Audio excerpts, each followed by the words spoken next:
Welcome to this opera training video on identifying specific students with a medical condition and/or dietary requirement, including group triggers to set up a workflow.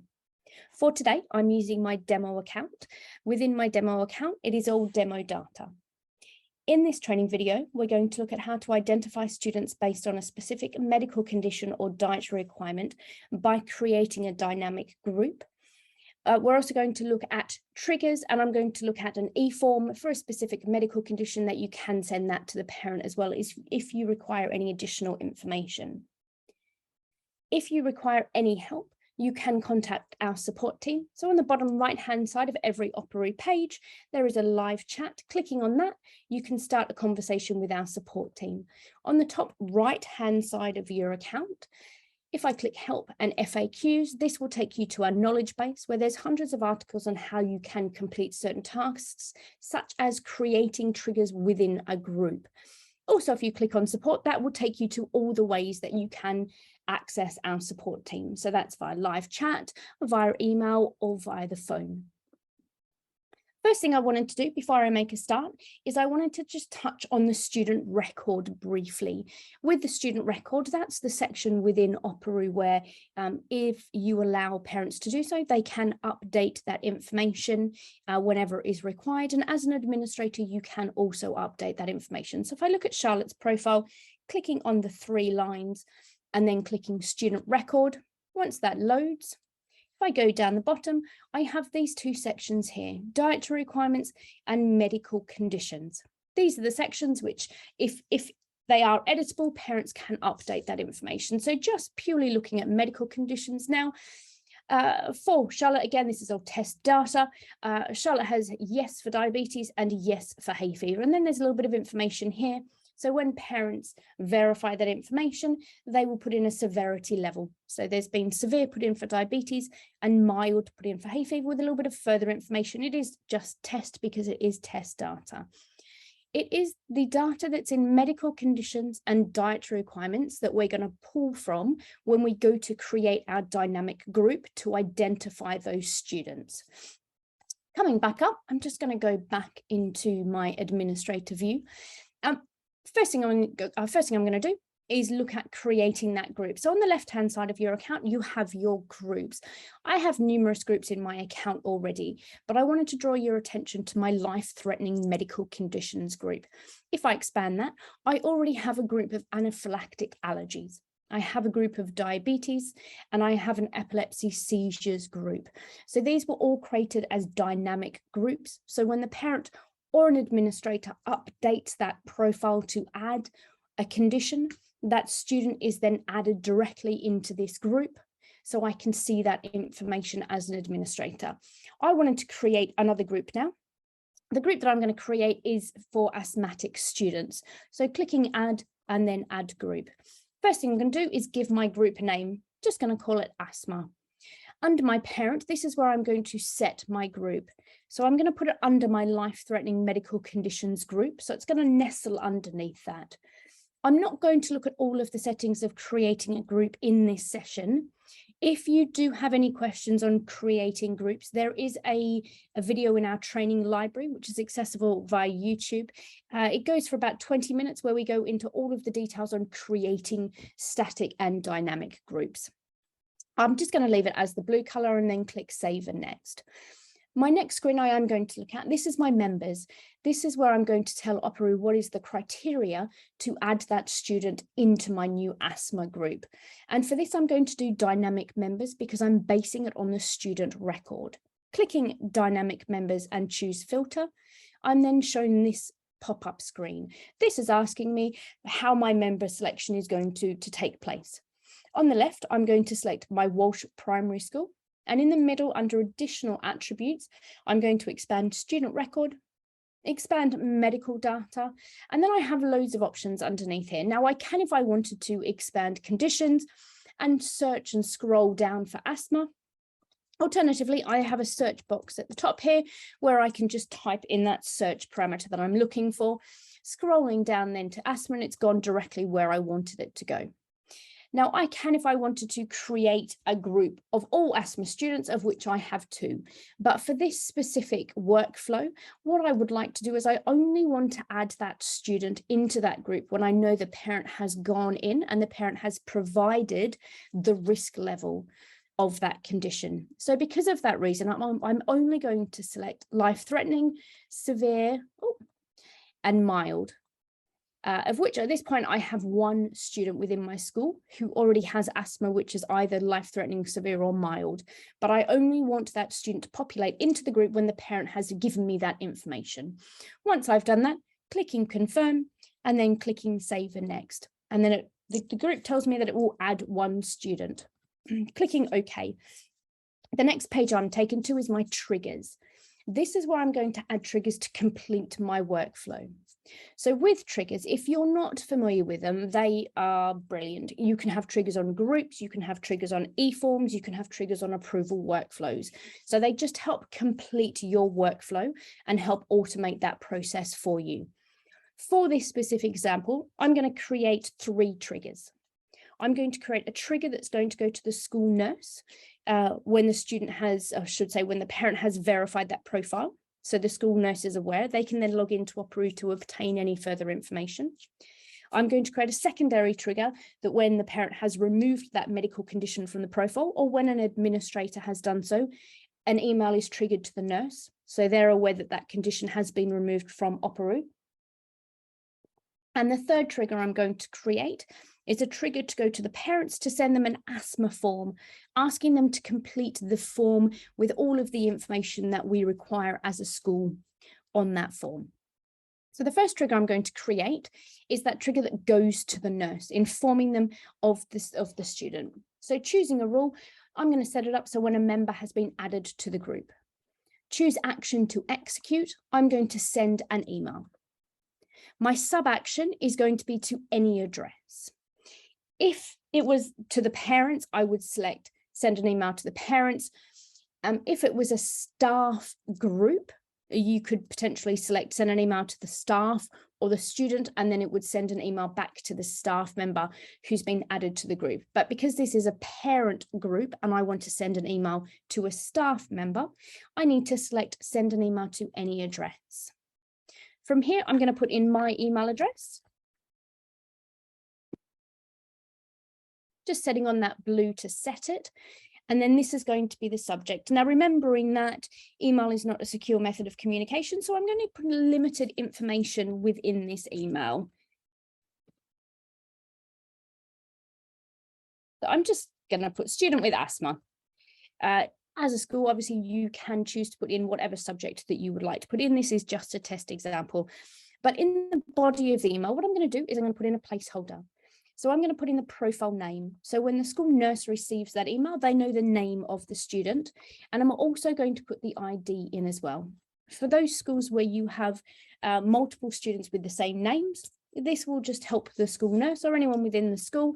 They can look at that ID to make sure it's the right student they're looking at. So profile name, just going to put an apostrophe S. Parent has provided additional mind my typing, about the student's medical condition of asthma. Please log into Operoo and ensure you are familiar with all the requirements, all the details. It doesn't really matter, it is just an example. Just correct my spelling there. Once I've done that, so the nurse would receive that email. Charlotte Walsh's parent has provided additional information about the student's medical condition of asthma. Please log into Operoo and ensure you are familiar with all the details. If you're happy with that, clicking create new trigger.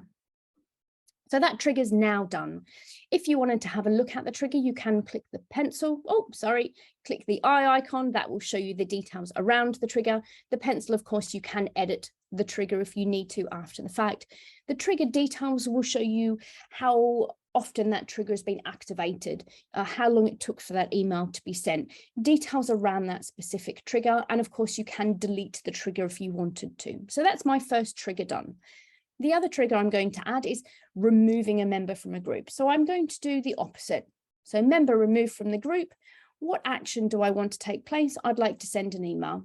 Who do I want to send an email to? The school nurse, again, to any email address, putting in my email address, and I will show you what these emails look like. Asthma condition removed. Anything you choose to put. And again, you'd put the placeholders. Well, my recommendation would be profile name, and then the ID has, oh, pardon me, has had asthma removed from their profile. Anything along those lines that just give the nurse or whoever's receiving this email the details that they need to know. Once you've done that, clicking create new trigger. So I've got two triggers so far. When a student is added to the group, an email will trigger off to this email address here. When a member has been removed, so that's when the parent or an administrator has removed that condition from the student record, that will also then trigger an email to this email address here as well. The other trigger that I wanted to show you is a trigger for an e-form. Now, I've previously created an asthma e-form, a care plan.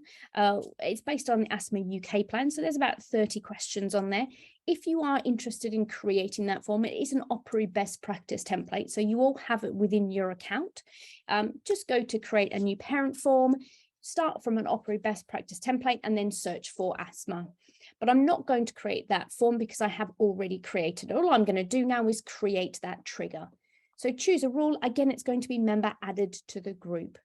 Choose an action to execute, add or remove a member to a group or e-form. And this time I'm going to add the member to a group or e-form, and I'm going to find that form. So I've got my asthma medical care plan here. So this is saying as soon as the student is added to the group, associate that student to the asthma medical care plan form.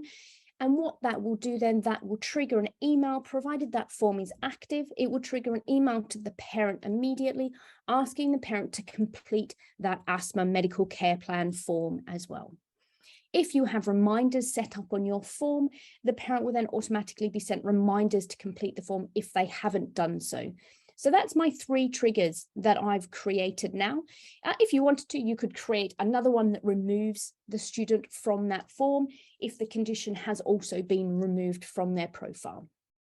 The other triggers that you can create, you may have spotted them. If I just go to create one now, you can add or remove a tag. So you could put a tag against a student of, say, asthma potentially. You could also request a self-service form to be completed. So with a self-service form, if it is a standalone form, we don't send out emails to parents asking them to complete them. But if you do have a self-service form that is part of a trigger, that does come with reminders asking parents to complete those forms. So you might have a permission to administer medicine form, for example. You could request that self-service form is completed if the student does require medication. And then the parent can see that form straight away and complete that form as well.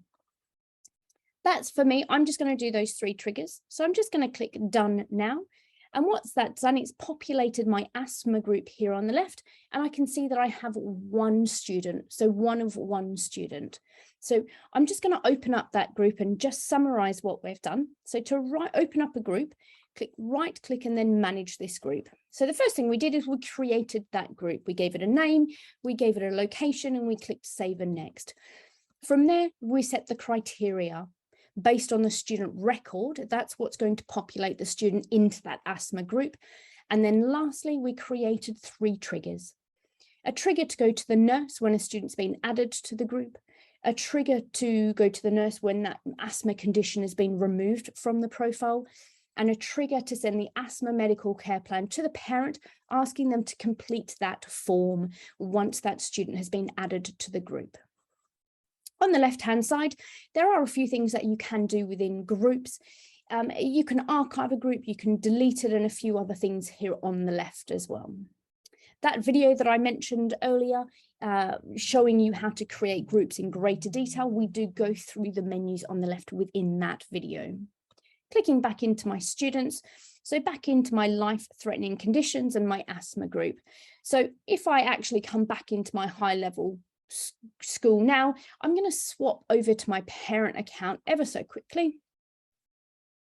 Jumping into my parent account, once that loads, I'm going to scroll down and look at Charlotte's profile. So clicking view for Charlotte, I'm going to scroll down. I'm going to be the parent now. I'm going to add asthma to the medical condition, clicking save. It's coming in as incomplete unknown, so I need to edit that condition to add further information. I'm just going to put test in for now. These are my improved instructions. And then clicking save. So I've now added asthma to Charlotte's profile.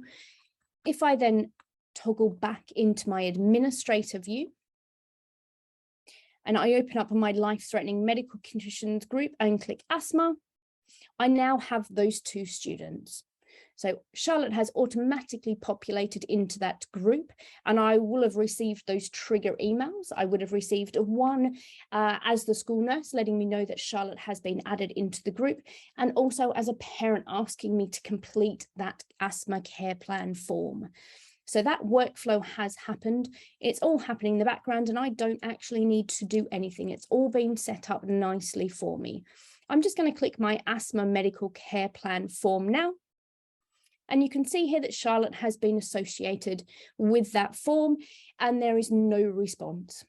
So as a parent, I can then go and respond to that form, but that association has automatically taken place because of the triggers that I built within the group. What I'm going to do now is I'm going to show you the email so you can see what the email trigger looks like. So this is the email that I've received as the school nurse. So the subject, student with asthma, it's come through to myself, Charlotte Crunchy, so the student's name, the student's ID, parent has provided additional information about the student's medical condition of asthma. Please log into Operoo and ensure you are familiar with all the details. So that's the trigger email that has been sent. So the trigger email has been sent to the school nurse. The student has been associated with the e-form. The parent has been asked to complete that e-form as well, and all of that has taken place in the background automatically, and outside of setting up that group and those associated triggers, you've not needed to do, and I've not needed to do anything else on top of that. That's what I wanted to show you today. Hopefully you can go and create your groups and your triggers and automate all of your workflows so everything just takes place in the background. If you do have any questions at all, please let us know. We are more than happy to help. And thank you so much for your time today.